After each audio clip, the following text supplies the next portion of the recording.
Bienvenue sur le plateau de Cook Midi au Salon international de l'agriculture. Un plateau aujourd'hui aux couleurs et aux senteurs de la Provence, puisque nous allons parler de la lavande, car on le sait peu. Eh bien, la lavande, ça se cuisine, ça se mange également, et c'est ce que nous allons voir avec nos invités, au premier rang desquels Odile Tassi. Bonjour Odile. Bonjour. Alors vous, votre métier, c'est productrice de lavande, c'est un des plus beaux métiers du monde? Il fait sûrement partie des plus beaux métiers du monde, même s'il y a beaucoup de travail dans les champs, mais oui, c'est un métier agréable, en tout cas qui sent bon. David Fouillet, un des habitués de Cook Midi, journaliste à Rustica, on verra qu'avec vous, la lavande aussi, on peut en cultiver dans son jardin, sur son balcon également. Ah, les jardiniers le cultivent beaucoup, de plus en plus. Et côté cuisine, on retrouve Anne-Hélène Moussion. Bonjour Anne-Hélène. Alors, sur votre blog, La Cuisine d'Anne-Hélène, je vais y arriver, on peut trouver la recette que vous allez nous présenter aujourd'hui. Alors, de quoi s'agit-il? Alors, aujourd'hui, je vais vous préparer des abricots poêlés à la lavande, à la fleur de lavande. Voilà. Alors, avec quels ingrédients? Alors, un filet d'huile d'olive, des oreillons d'abricots, évidemment, vu la saison, c'est des abricots en conserve, du miel, citron vert avec le jus de citron et le zeste, de la fleur de lavande, des petits gâteaux craquelés et avec un yaourt. Voilà. Un dessert sympa, même en hiver. Hein. Et le premier conseil qu'on donne avant que vous démarriez la recette, c'est attention au dosage de la lavande. Hein. C'est ça, c'est avec parcimonie, bien évidemment, que ce soit travaillé en salé ou en sucré. Alors, Odile, la lavande, c'est, j'allais dire, une plante furieusement tendance depuis 10 ans, parce que les surfaces plantées ont augmenté de 47%. C'est incroyable, c'est dû à quoi? Alors c'est multifactoriel. La première raison, c'est parce qu'il y a eu une attaque parasitaire, et donc il y a beaucoup de plantations qui ont disparu, et donc qui ont nécessité des grosses rotations culturales. Quand je dis grosse rotation culturelle, c'est que pendant 5 ans, on va planter autre chose, des légumineuses, des céréales, pour redonner de l'azote à la terre et essayer d'éradiquer au maximum les parasites. Première raison.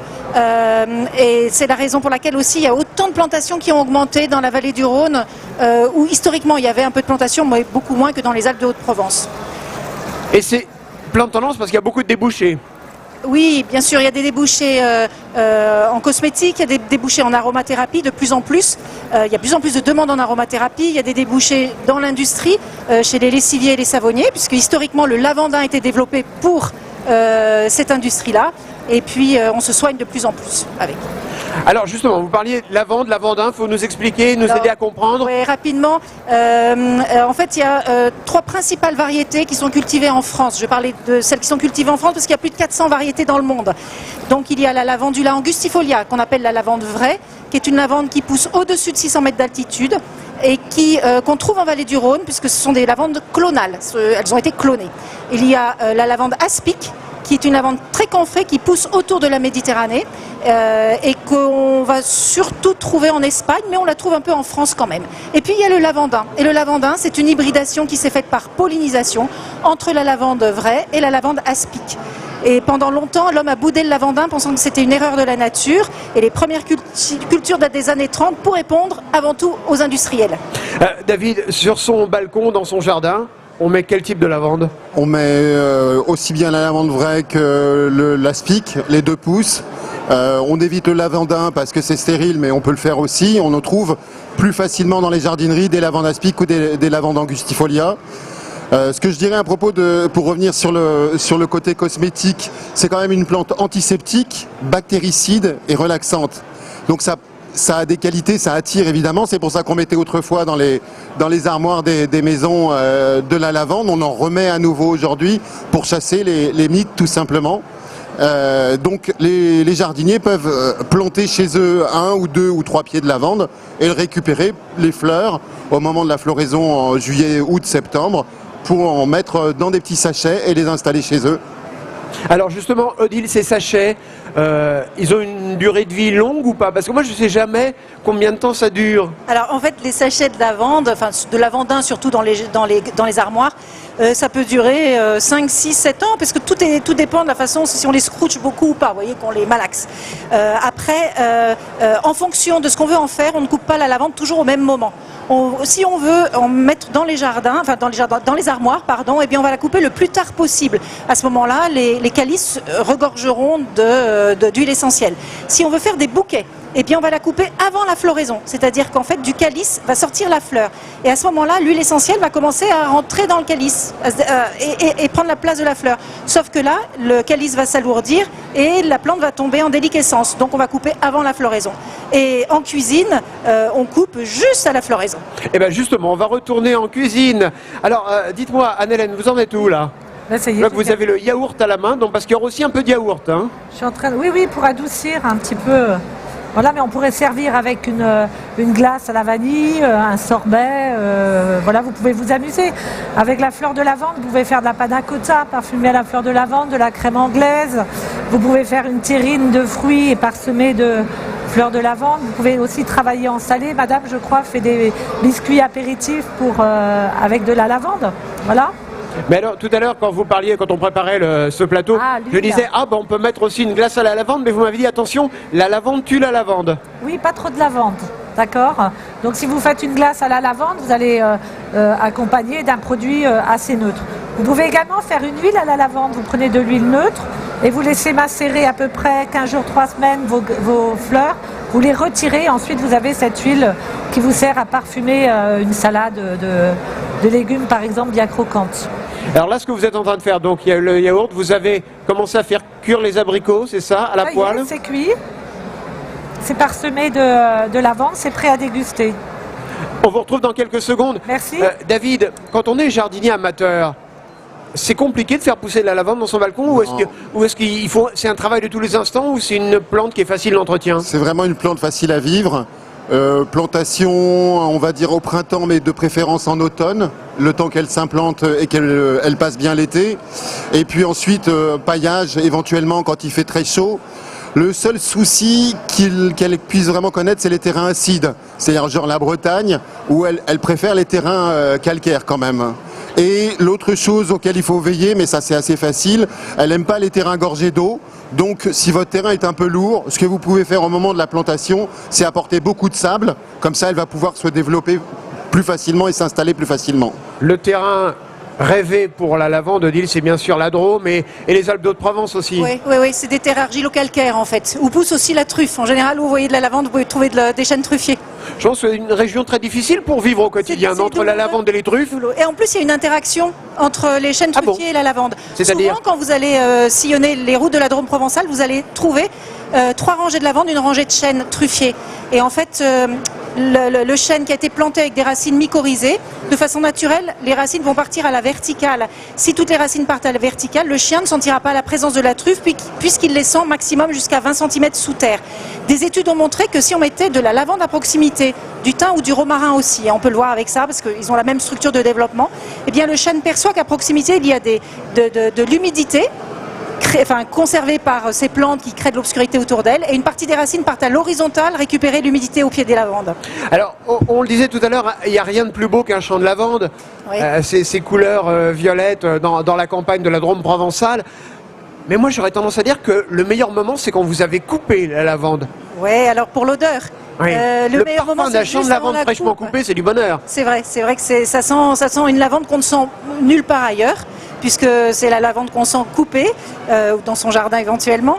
Et donc pour la lavande vraie, la lavandula angustifolia, on va la couper fin juin, et le lavandin, on va le couper mi-juillet. Mais sous réserve bien sûr de la météo, parce que seule la météo nous dicte le moment où il faut couper. Et là justement, quand on voit la météo, aujourd'hui David, parce on parle du réchauffement climatique, il y a la théorie puis il y a la pratique. Là, on est en plein mois de février et il fait 20 degrés à Paris. Oui, c'est un souci. On se demande un peu on en parlait justement avant l'émission, c'est qu'est-ce qui va se passer pour les lavandes qui vont commencer à démarrer là avec la température, un petit coup de gel et ça risque de friser. Si je comprends bien, Odile, c'est le moment où vous dormez pas, quoi, parce que là, il peut y avoir des soucis. Là, je m'étais engagée, je suis là, mais c'est vrai que cette semaine, on est en plantation. Il faut aller très vite parce qu'il fait très chaud et les plants qu'on a bouturés dans la terre commencent à démarrer. Il ne faut pas qu'ils démarrent, donc on les a arrachés et là, on est en plantation. Là. Alors, ce que les jardiniers peuvent faire, eux, c'est recouvrir leurs pieds de lavande avec un voile d'hivernage si vraiment la plante a vraiment démarré, parce que sinon, c'est une plante qui supporte le froid. Hein. Oui, oui. Donc il n'y a pas de souci à ce niveau-là. C'est juste que le début de végétation risque d'être un peu dur, mais elle va repousser après au pire des cas. Il n'y a pas la même impératif de productivité. Alors, on a vu le meilleur des mondes depuis le début de cette émission en parlant de lavande et de lavandin. Malheureusement, Odile, il y a aussi des problèmes de maladies qui vous posent souci en ce moment. Oui, de quoi s'agit-il? C'est l'attaque parasitaire de la cicadelle, qui est un parasite étonnamment qui est arrivé par les zones montagneuses. Habituellement, les parasites arrivent par les vallées et montent petit à petit. Et là, c'est arrivé par les zones descendu de la montagne, le parasite. Il est descendu de la montagne. C'est un parasite qui pond au pied des lavandes. La larve part vers la racine, croque la racine et dépose un phytoplasme et donc une bactérie qui va assécher la plante sur pied. Et quand on a une zone déterminée sèche, c'est la cicadelle, cette attaque parasitaire. Donc il faut tout arracher et à ce moment-là faire 5 ans de rotation culturelle, ce que je disais au début. Et là... Mais il n'existe pas de traitement, David, là-dessus, pour la cicadelle? Il y a de la pyrètre pour le jardinier amateur, mais même la pyrètre qui est bio, qui est un insecticide bio, tue tout. Donc c'est toujours à manipuler avec précaution. Pour les jardiniers, moi j'ai tendance à dire, si le pied est attaqué, on attend quelques années avant d'en replanter un, c'est tout. Ce qui pourrait être un vrai problème pour vous, les producteurs. Oui, alors nous, on a des moyens de lutte parce que tant que c'est un problème qui est arrivé par les Alpes de Haute-Provence, l'INRA, la filière des plantes aromatiques a beaucoup travaillé là-dessus et ils ont trouvé des moyens de lutter. Il n'y a pas de produits chimiques, entre guillemets, il y a des moyens de lutte et de mettre des leurres sur les plantations.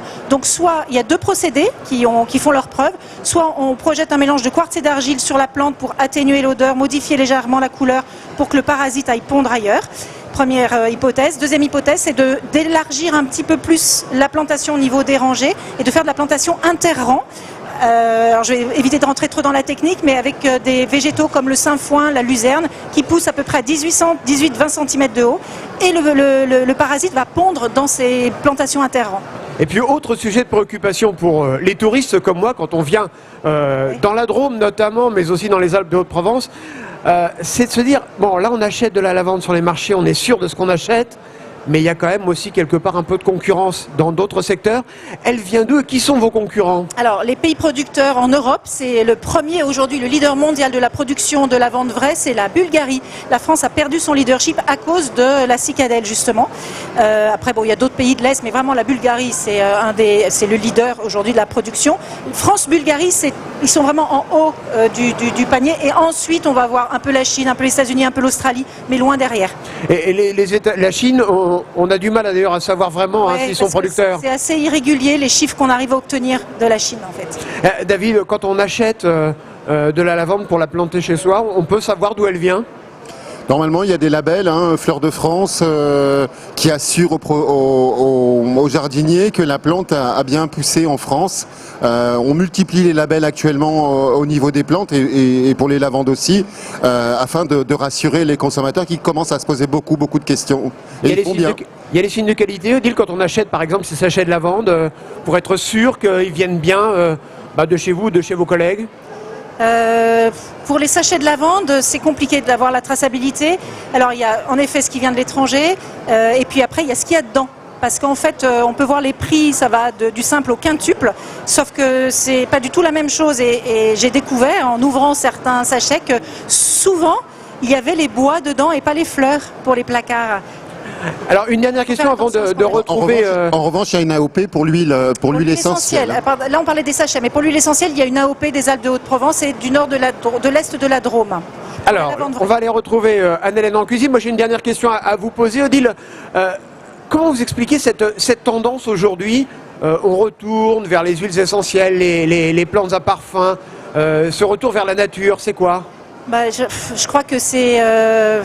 si on pose la question à toutes les personnes qui nous écoutent et sans déclencher la polémique et sans avoir un procès de la part de l'industrie pharmaceutique, mais je crois qu'on est tous à la recherche de choses essentielles et naturelles, le moins transformées possible pour éviter les excès qu'on voit aujourd'hui.